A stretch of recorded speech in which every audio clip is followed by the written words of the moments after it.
Sumo fans, I'm back. I know it's been a while since you last saw me.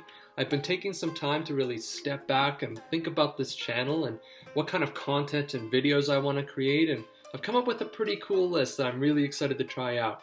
But in the meantime, I want to talk about the 2019 Hatsu Basho that just wrapped up this weekend. Specifically, I want to talk about what the biggest ups and downs of the tournament were, who surprised me and who disappointed me, who's going to be in Makuuchi and who's going to be out, and then talk about the big stories coming out of this tournament. The first major up is our Yusho champion, Tamawashi. Tamawashi was a major dark horse at Hatsu, considering we had a full Sanyaku deck of Ozeki and Yokozuna. He dropped 2 matches early, but rallied for an impressive 10-match winning streak, and ultimately finished with a 13-2 record. The icing on the cake was his win against Takaho, which was a huge achievement, considering he'd never beaten him before. I'm very happy for Tamawashi, and I can't wait to see what he does in March. Next, we have Takakeisho. Takakeisho has just been on a roll since his Yusho in November. I thought his competition would figure out his signature attack by now, but instead, they just played right into his hands, letting him pick up win after win after win.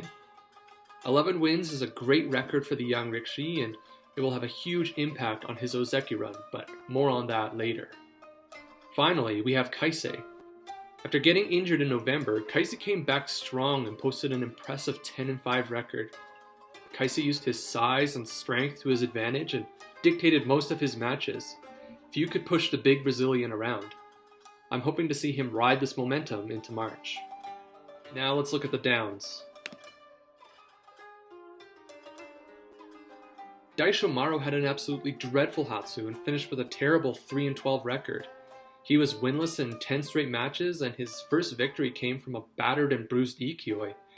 Hopefully, a stint in Juryo will do him some good. Our next down was Yoshikaze, who also finished 3-12.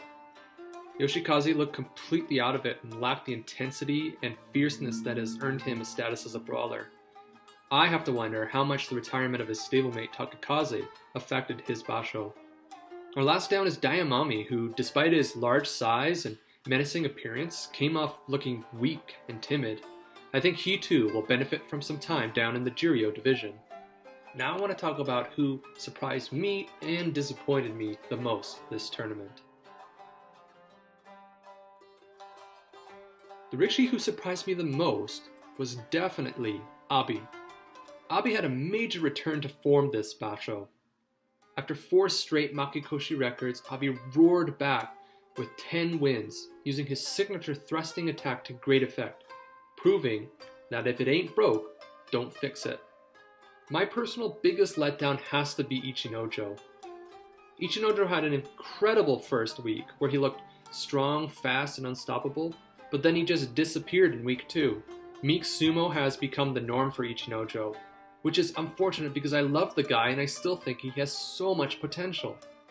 So now that we've talked about Hatsu a bit, let's look forward to March and what the Haru picture is going to look like. Specifically, who's going to be in and out of the Makuuchi division.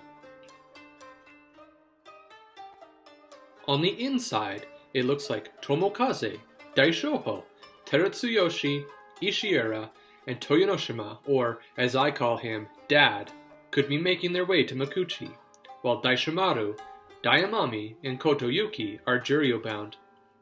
On the bubble are Yutakiyama and Chiyoshima, who could swap places with Shimanomi and Chirumaru in March. And to finish up, let's talk about the big stories that are going into the 2019 Haru Basho. The first big story is Takakeisho's Ozeki run, which hit a speed bump when the Shimpan committee decided that his last 2 days were not satisfactory enough to grant him promotion up to the second highest rank. A disappointing development, but with 13 wins in November and 11 in January, a strong outing in March could seal the deal for the promising young Sekiwake. The next big story is Tochinoshin's Kataban status. Now, Tochinoshin had a terrible Hatsu Basho. After 4 straight losses, he bowed out of competition on the 5th day, and it was very evident that his lower body issues are still a huge problem. Hopefully, the rest he got, sitting out most of Hatsu, will be enough for him to come back in March and get that oh so important Kachikoshi record to save his Ozeki rank. My final story will have an impact on Haru, but is more so about sumo in general, and it is the end of an era. Hatsu really represents the end of an era in sumo. In this tournament, we witnessed the retirement of a longtime Sekitori, Takekaze. We also saw Kisuno Sato, who retired after 17 years as a Rikishi. Japan is now without a homegrown Yokozuna. And we also witnessed the last appearance of Emperor Akihito at the Kokugigan as the acting regent of Japan. With all of these changes going on, which I think are just the first of many, I truly believe that we are entering a new era for the sport of sumo. So those are my thoughts on the 2019 Hatsu Basho. Be sure to let me know what you think were the biggest moments of the January tournament in the comments below, and as always, like and subscribe for more sumo content. Thanks for watching, and I will see you guys very soon.